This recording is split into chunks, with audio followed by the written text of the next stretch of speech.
I think what you're seeing here with this trucker thing, I think it's going to have huge ripple effects because it's showing the schism in the Democratic Party between the professional elites and the working class. It feels like this is now morphing into something a little bit wider than just vaccine mandates. Maybe it's becoming a Occupy Wall Street type of protest open to many people with many different things that they have grievances about. A reporter from Bari Weiss's Common Sense newsletter / media operation wrote what the truckers want. Jason, you just nailed it. I do think that this is actually Occupy Wall Street 2.0, yeah. Look, it turned out, just to root some facts, so it's not just truckers. This is a broad-based coalition of people across every single race and gender and age group in Canada that's participating in this thing. In fact, the Bari Weiss article, she profiled men, women of all ages, Sikhs, whites, everybody, blacks. There's a coalition of people. Second is this really isn't about vaccination rates because it turns out truckers are 90% vaccinated. They're vaccinated at a higher percentage than the actual broad-based population of Canada, which is about 78%.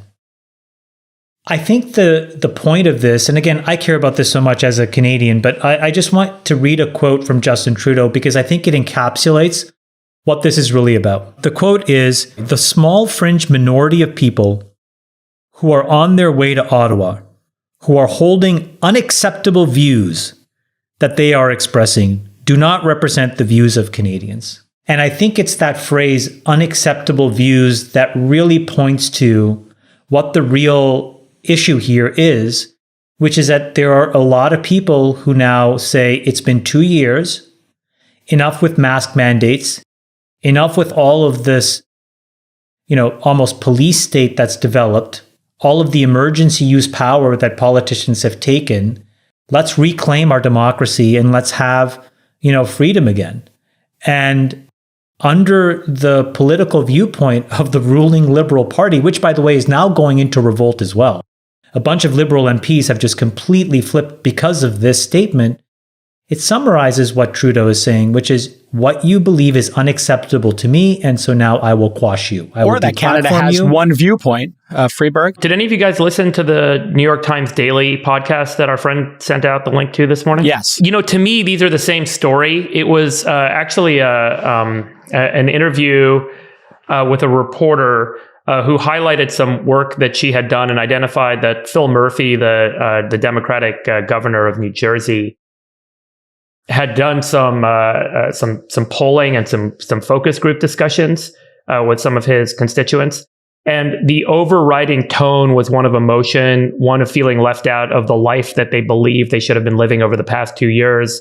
And ultimately, I think the tone speaks very clearly to what the truckers are saying, which is everyone feels more than ever incredible overreach into their personal lives by the government. And by different governments, whether it's local or federal here in the US or by this Canadian government, or, go to Australia or the UK, and the sentiment seems to be similar everywhere.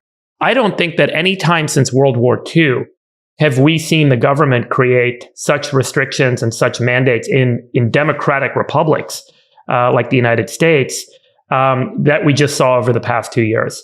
And I think the fact that it's continuing when folks are now seeing, on the ground every day, the mildness of Omicron, or the challenges that their kids are facing in school. And you kind of put these things together and you say to yourself, why is my government restricting my life and causing the challenge that I'm being forced to face for what? And I think that's a tone that everyone feels everywhere in the West today. I think in the East, it's a little bit different, right? Because of the mindset there. But I think here it's collectivism. Collectivism. And I think here we pride individual liberty and freedom as kind of the foundation of these democracies. To have the government tell us what we have to wear, shots we have to put in our arms, where we can go and when, how we can behave in ways that were never legislated, in ways that were never kind of debated and discussed publicly. It just feels overreaching at this point. I think everyone's hit their breaking point. And this is another one of these examples. This trucking thing is another one of these examples of people manifesting their breaking point. And Sacks, to the point we've been discussing over and over again, things have changed radically since the beginning of the pandemic. You believed in mask mandates early because, hey, no downside. We talked about that. And we didn't want hospitals to be overrun, which is reasonable. You wanted to have oxygen. We were all, trying to make plans for, hey, how bad is this going to be? But we're sitting here 2 years later, and it's pretty clear Omicron, which I had, thank you, Sacks, is a nothing burger, as we said here. Thanks, Sacks. Thanks a lot, Sacks. Saxacron. I helped you. Saxacron made me a superhero. Thank you. All I've ever gotten is sick when I've been around you. Yeah, I went to Sax's party, and all I got was an $8,000 gift bag and Omicron.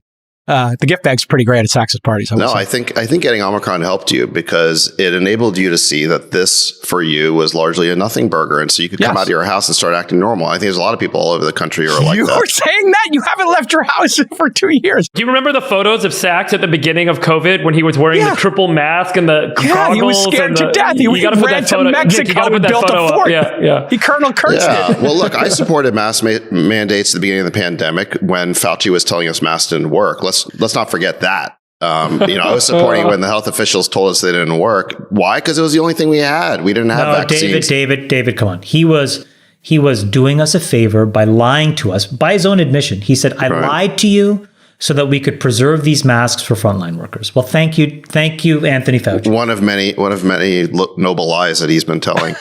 Here we go. He's a noble liar. He's a noble liar. By May of 2020, He's my biggest political loser.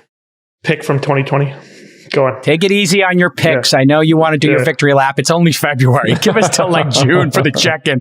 Okay, Colonel Kurtz, continue. Masks were the main alternative to lockdowns. That's the way I saw it in the summer of 2020. And I was saying, end these crazy lockdowns, just do masks. And then once we had the vaccine, end all COVID restrictions. That was a year ago. And now we still have these restrictions a year later. And that is what the truckers are rebelling against. Just like you said, these are ordinary people who are sick and tired of having to show their papers and have to deal with these mandates. And for that, they've been like absolutely demonized. I mean, Trudeau comes out and says that they're basically white supremacists and racist and homophobic.